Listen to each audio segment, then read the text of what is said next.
Welcome to the Leo. Parakamani కేసులో కీలక మలుపైతే చోటు చేసుకుంది. నాడు పరకామణి కేసులో కేసు నమోదు చేసినటువంటి నాడి టీటీడీ విజిలెన్స్ అధికారి అయినటువంటి సతీష్ 2 రోజుల క్రితం మృతి చెందిన విషయం మనందరికీ తెలిసిందే. అయితే దీన్ని ఆత్మహత్యగా ఎవరు చెప్పకముందే సాక్షి కావచ్చు, వైసీపీ నాయకులు కావచ్చు, ముఖ్యంగా బోమాన కరుణాకర్ రెడ్డి కావచ్చు, వీళ్ళందరూ కూడా దీన్ని ఆత్మహత్యగా చిత్రీకరించే ప్రయత్నం చేశారు. కానీ ఇప్పుడు దాన్ని పోలీసులు నిర్ధారించడం జరిగింది. ఇదే సమయంలో కుటుంబ సభ్యులు పెట్టినటువంటి కేసు ఆధారంగా కూడా ఆ దర్యాప్తునైతే వేగవంతం చేశారు. సతీష్ది 100కు 100% అని పోలీసులు బలంగా నమ్ముతున్నారు. దానికి అనేక కారణాలు ఉన్నాయి. ఎందుకంటే మొదటగా పోస్ట్ మార్టంలో సతీష్ ఒంటి మీద గాయాలు ఎక్కడా లేవు, కేవలం తల మీద మాత్రమే గాయం ఉంది. రెండోది, ఒక పదునైనటువంటి వస్తువుతో కొట్టినట్టుగా గాయం ఉంది. సో రైల్వే ట్రాక్ మీద ఒక వ్యక్తి పడితే ఒళ్ళంతా గాయాలు అవుతాయి. ఒకవేళ తల ట్రాక్ మీద పడింది అనుకున్నా ఒళ్ళంతా గాయాలు అవుతాయి. ఎందుకంటే అంత వేగంగా వెళ్ళే ట్రైన్ నుంచి దూకిన వ్యక్తికి ఒంటి మీద గాయాలు లేకుండా కేవలం తల మీదే తగులుతుంది అనేది హైలీ ఇంపాసిబుల్. రెండోది ఏంటంటే, ఎవరు చెప్పకముందే సాక్షి దీన్ని ఆత్మహత్యగా చిత్రీకరించింది. హత్యగా కాదు, అది ఆత్మహత్య అనేది చెప్పాల్సింది పోలీసులు, డాక్టర్లు చెప్పాలి. పోస్ట్ మార్టం రిపోర్ట్ తర్వాత డాక్టర్లు చెప్తారు, దాన్ని బట్టి పోలీసులు ఒక నిర్ణయానికి వస్తారు. కానీ ఒక పక్క కుటుంబ సభ్యులేమో ఇది మాకు అనుమానంగా ఉందని చెప్పి కుటుంబ సభ్యులు చెప్తున్నారు. పోస్ట్ మార్టం రిపోర్ట్లోనే ఒంటి మీద గాయాలు లేవు, కేవలం తల మీద మాత్రమే గాయం ఉందని చెప్తున్నారు. పోలీసులు కూడా ట్రాక్కు 60 అడుగుల దూరంలో బాడీ ఉంది కాబట్టి హైలీ ఇంపాసిబుల్, దూకినా కానీ అంత దూరం వెళ్ళలేడని చెప్పి పోలీసులు చెప్తున్నారు. కానీ సాక్షి కానీ, బోమాన కరుణాకర్ రెడ్డి కానీ, లేదా వైసీపీ కానీ దీన్ని ఆత్మహత్యగా చిత్రీకరించే ప్రయత్నం చేస్తుంది. ఎందుకని ఎందుకు చిత్రీకరించాలని ప్రయత్నించారు? మీకు గుర్తుందో లేదో, వివేకానంద రెడ్డి రక్తపు మడుగులో చనిపోయి ఉంటే గొడ్డలిపోటుతో చంపేశారని తెలిసి కూడా సాక్షిలో గుండెపోటుతో చనిపోయాడని రాశారు. సో అది ఒక దారుణమైనటువంటి విషయం. అంటే ఏ రకంగా వీళ్ళకు అనుకూలంగా, అంటే ముందే ప్రజల మైండ్ సెట్ని మార్చేయటం సాక్షికి కావచ్చు, వైసీపీకి కావచ్చు అలవాటు. సో ఇప్పుడు పోలీసులు అనేక అంశాలను వెలుగులోకి తీస్తున్నారు. కుటుంబ సభ్యులు పెట్టిన కేసు కూడా ఎవరైతే పరకామణి కేసులో ప్రత్యర్థులుగా ఉన్నారో వాళ్లే చంపేసి ఉంటారని మా అనుమానం అని చెప్పి కుటుంబ సభ్యులు కేసు కూడా పెట్టారు. అయితే ఆ అనుమానితులు ఎవరు అనే పేర్లనైతే ఆ ఎఫ్ఐఆర్లో పెట్టలేదు. కానీ పరకామణి కేసులో ఆ అపోజిట్లో ఉన్న వాళ్ళే ఈ పని చేసి ఉంటారనే అంశం మీద పోలీసులు ఆ కేసు కూడా నమోదు చేశారు.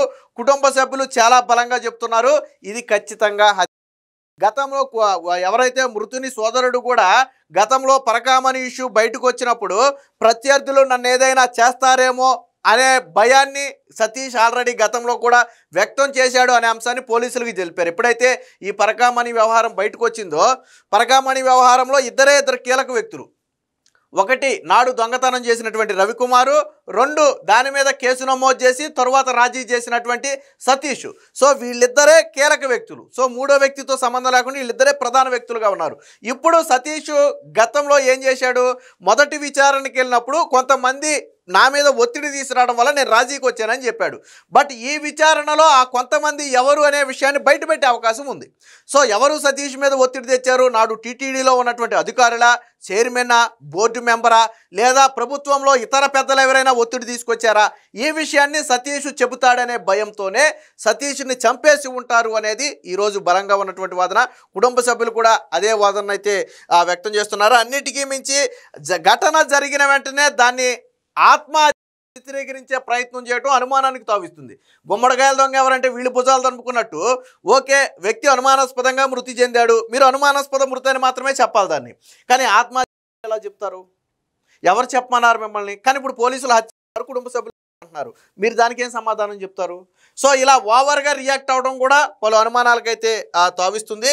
సో దీనికి సంబంధించిన వార్త ఒకటి వచ్చింది, ఒకసారి చూద్దాం. టీటీడీ మాజీ ఏవీఎస్ఓ సతీష్ది మృతుడి సోదరుడి ఫిర్యాదు ఆధారంగా కేసు. పరకామణి కేసులో ప్రత్యర్థులే నిందితులు, వారే చంపి ఉంటారని అనుమానం వ్యక్తం చేసిన ఫిర్యాదుదారుడు ఘటనా స్థలాన్ని పరిశీలించిన ఆ CID DG Ravi Shankar Ayyannar scene reconstruction చేసినటువంటి పోలీసులు. సో ఇక్కడ మనకు ఒక కీలకమైనటువంటి వీడియో అయితే దొరికింది, సీసీటీవీ ఫుటేజీ. గురువారం గుంతకల్లు రైల్వే స్టేషన్లో రైలు ఎక్కటానికి తన బైక్ని బైక్ స్టాండ్ వద్ద పార్క్ చేసి వెళుతున్నటువంటి సతీష్ మనం ఇక్కడ చూడొచ్చు. సో ఈ వ్యక్తే సతీష్. రైల్వే స్టేషన్లో పార్కింగ్లో బైక్ని పెట్టి సతీష్ అయితే వెళ్ళాడు. ట్రైన్ రావటానికంటే దాదాపుగా ఒక గంట ముందే రైల్వే స్టేషన్కి అయితే సతీష్ చేరుకున్నట్టుగా సీసీటీవీ ఫుటేజ్ని బట్టి అయితే మనకి అర్థమవుతుంది. సో ఇక్కడ చూస్తేగా తిరుమల తిరుపతి దేవస్థానం పరకామణిలో జరిగిన చోరీ కేసు ఫిర్యాదుదారుడైన అప్పటి అసిస్టెంట్ విజిలెన్స్ సెక్యూరిటీ అధికారి ప్రస్తుత రైల్వే సిఐ సతీష్ కుమార్ అని పోలీసులు ప్రాథమికంగా గుర్తించారు. మృతుడి సోదరుడి ఫిర్యాదు మేరకు బిఎన్ఎస్లోని 103/1 సెక్షన్ పెట్టి అత్యాచారం కింద కేసు కట్టారు. పరకామణిలో చోరీ రాజీ కేసుల్లో ప్రత్యర్థులను నిందితులుగా పేర్కొన్నారు. అయితే వారి పేర్లను మాత్రం ఎఫ్ఐఆర్లో పేర్కొనలా.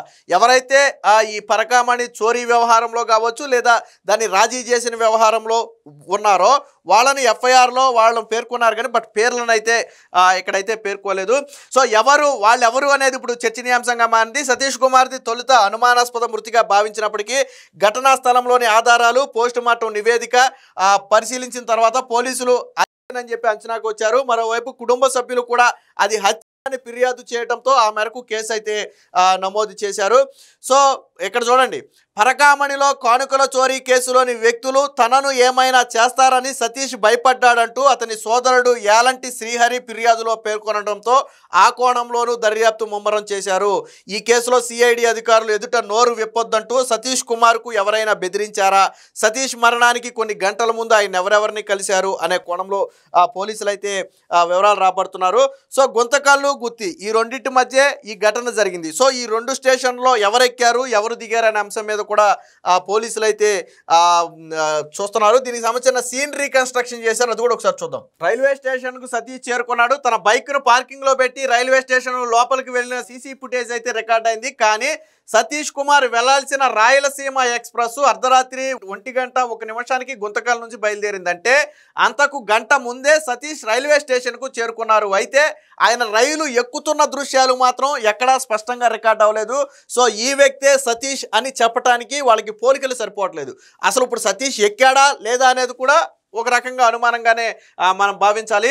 అయితే ఆయన రైలులో ఎక్కుతున్న దృశ్యాలు అయితే సరిగ్గా రికార్డు కాలేదని చెప్తున్నారు. సతీష్ ప్రయాణించిన A1 బోగిలోని ప్రయాణికులతో పాటు టీటీఈ అయినటువంటి శోభారాణిని కూడా పోలీసులు విచారించారు. అర్ధరాత్రి 2 గంటలకు నిద్రపోవాల్సిన సమయంలో సతీష్ డోరి వద్దకు ఎందుకు వచ్చారనే కోణంలో ఆరా తీశారు. గుంతకల్లు తర్వాత రైలు గుత్తి రైల్వే స్టేషన్లో ఆగింది. ఈ 2 స్టేషన్లో ఎవరెవరు ఎక్కారు ఎవరెవరు దిగారు అనేది పరిశీలిస్తున్నారు. దీంతో పాటు కోమలి నుంచి చివరి స్టేషన్ తిరుపతి వరకు రైలు ఎన్ని చోట్ల ఆగింది, అక్కడ ఎవరెవరు దిగిపోయారనే దాని మీద ఆరా తీస్తున్నారు. అంటే మొత్తం ఈ సీసీటీవీ ఫుటేజ్ మొత్తం కూడా కలెక్ట్ చేస్తున్నారు. ఎవరైనా అనుమానాస్పదంగా ఎక్కి అనుమానాస్పదంగా దిగటం కానీ, కంగారుగా వ్యవహరించడం కానీ, లేదా పరిగెత్తడం కానీ ఇలాంటివి ఏమైనా జరిగినాయి అనే కోణంలో అయితే ఆరాధిస్తున్నారు. అయితే ఇక్కడ కీలకంగా సతీష్ది కొన్ని మిస్టరీగా మారినాయి. వాస్తవానికి సతీష్ రైల్లో రిజర్వేషన్ చేసుకుంది A1 బోగిలోని 29వ సీటును రిజర్వేషన్ చేసుకున్నాడు.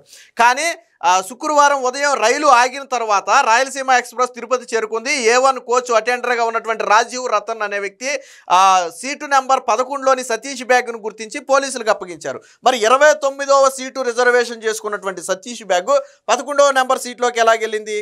ఒకవేళ అది రిజర్వేషన్ కన్ఫర్మ్డ్ సీటు, సతీష్కి ఒకవేళ సీటు కన్ఫర్మ్ కాకపోతే ఆయన వేరే సీట్లోకి ఏమైనా మారాడేమో అని అనుమానం రావచ్చు. కన్ఫర్మ్డ్ సీటు మరి అయినా కానీ తర్వాత సతీష్ ఏమన్నా మారాడా, లేదా ఈ మధ్యలో ఎవరైనా తెలిసిన వాళ్ళు ఉంటే అక్కడికి వెళ్ళి కూర్చుని మాట్లాడా, లేదా సతీష్ని ఏదైనా చేసిన వ్యక్తులు బ్యాగ్లో ఏముందో చెక్ చేయడానికి తీసుకెళ్ళి అక్కడ పెట్టి వదిలేశారా? సో ఇలా అన్ని కోణాల్లో కూడా పోలీసులు అయితే విచారణ చేస్తున్నారు. దీంతో పాటు అవకాశం ఉన్నటువంటి ఎవరైతే టికెట్ తీసుకుని ప్రయాణించారో అవకాశం ఉన్నటువంటి వరకు ఎవరైతే ప్రయాణికులు ఉన్నారో వారిని కూడా విచారిస్తున్నారు. ముఖ్యంగా సతీష్ రైలు ఎక్కినప్పుడు దాదాపుగా 2 గంటల సమయం ఇది జరిగిందని చెప్పుకునేది. సో ఆ సమయంలో ఎవరైనా పడుకుంటారు. సో సతీష్ సతీష్ గేట్ దగ్గరికి ఎందుకు వచ్చి ఉంటారు? రెండోది సీన్ రీకన్స్ట్రక్షన్లో కొన్ని విషయాలు బయటకు వచ్చి సతీష్ కుమార్ మృతదేహం ఘటనా స్థలం నుంచి రైలు పట్టాల నుంచి 60 అడుగుల దూరంలో పడింది. సో పోలీసులకు అనుమానం వచ్చింది, ఒక వ్యక్తి దూకినా లేదా తోసినా 60 అడుగుల దూరం వెళ్ళి పడటం సాధ్యమేనా? దీన్ని తెలియాలి అంటే సీన్ కన్స్ట్రక్షన్ చేయాలి. అందుకని ఏం చేశారు, శనివారం ఆ సీన్ రీకన్స్ట్రక్షన్ చేశారు. సతీష్ ఎంతైతే బరువు ఉన్నాడో సతీష్కు సమానమైనటువంటి 2 బొమ్మలు తయారు చేశారు. అంతే బరువు, అంటే సుమారు ఒక 70 కేజీలు బరువు అనుకోండి. 70 కేజీల బరువు ఉన్నటువంటి 2 బొమ్మలు తయారు చేసి అదే మార్గంలో వేగంగా వెళుతున్న రైలు నుంచి కిందికి తోసేశారు.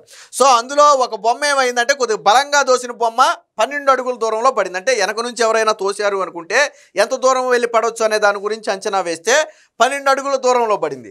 అలాగే ఇంకొక బొమ్మను తేలికపాటిగా తోసేస్తే కేవలం 2 అడుగుల దూరంలో పడింది. దీన్ని బట్టి సతీష్ రైలు నుంచి దూకిన ట్రాక్కు 60 అడుగుల దూరంలో పడిగే అవకాశమే లేదని పోలీసులు అంచనాకు వచ్చారు. అయితే ఎవరైనా ఆయన్ని తోసేశారా అంటే బలంగా 2-3 మనుషులు తోయటం కానీ విసరడం కానీ ఏమైనా చేశారా, లేదా వేరే ఎక్కడైనా చంపేసి తీసుకొచ్చి అక్కడ పడేశారా? సో ఈ కోణంలో కూడా పోలీసులు అయితే విచారణ చేస్తున్నారు. సో అంటే ఏది కూడా దీన్ని ఆత్మహత్య అనడానికి ఆధారాలు రాలేవు. నిజంగా ఆత్మహత్య అనాలంటే సతీష్ ట్రాక్ నుంచి తనంతట తాను దూకాడు అనుకుంటే 5 నుంచి 10 అడుగుల దూరంలో పడి ఉండాలి. కానీ 60 అడుగుల దూరం హైలీ ఇంపాసిబుల్. ఒక మనిషి 60 అడుగుల దూరం దూకలేడు. ఎంత బాగున్న రైల్లో నుంచి కూడా మనం 60 అడుగులు దూకలేము. అలాంటిది వెళ్తున్న రైలు నుంచి ఎలా దూకుతాం? సో దూకలేడు. మరి ఎక్కడ అంత 60 అడుగుల దూరంలో ఎలా పడింది బాడీ? లేదా ఏదైనా ఇసిరేయటం లాంటిది చేసి ఉండాలి ట్రైన్ నుంచి, లేదా బయట ఎక్కడైనా చంపేసి మృతదేహాన్ని రైల్వే ట్రాక్ మీద పడేసి ఉండాలి. సో వీటిలో ఏదో ఒకటి జరుగుండాలి. సో ఏది ఏమైనా మొత్తంగా ఇవన్నీ కూడా పరిశీలిస్తే నిన్న సీన్ కన్స్ట్రక్షన్ చేశారు, మనం ఇక్కడ చూడొచ్చు. దానికి సంబంధించి పోలీసులు సిఐడి డీజీ కూడా ఆ ఘటనా స్థలాన్ని అయితే పరిశీలించారు. దానికి సంబంధించిన విజువల్స్ అన్ని మనం ఇక్కడ చూడొచ్చు. సో మొత్తంగా ఇది ఆత్మహత్య కాదు అనేది పోలీసులు కావచ్చు, కుటుంబ సభ్యులు కావచ్చు చెబుతున్నటువంటి మాట. అయితే ఎవరా ప్రత్యర్థులు? పరకామణి కేసు బయటపడితే ఎవరి భాగోతం బయటపడుతుంది అంటే ఆ రోజు రాజీ చేసిన వాళ్ళ భాగోతం బయటపడుతుంది. ఎవరా రాజీ చేసిన వ్యక్తులు? సతీష్ నోరు తెరిస్తే ఎవరి జీవితం, ఎవరి బండారం బయటపడబోయేది? ఇందులో కీలకమైనటువంటి వ్యక్తులే ఉండే అవకాశం ఉంది, పెద్ద స్థాయి వ్యక్తులే ఉండే అవకాశం ఉంది. చిన్న చిన్న వ్యక్తులు ఒక వ్యక్తిని చంపేంత సాహసం చేయలేరు. సో కాబట్టి ఎవరికి అవసరం ఉంది అనే కోణంలో అయితే పోలీసులు విచారణ చేస్తున్నారు. ఏది ఏమైనా మొత్తంగా ఇప్పుడు సతీష్ది ఆత్మహత్య కాదు అని చెప్పి పోలీసులు అయితే బలంగా నమ్ముతున్నారు. Please subscribe to Leo news for more videos.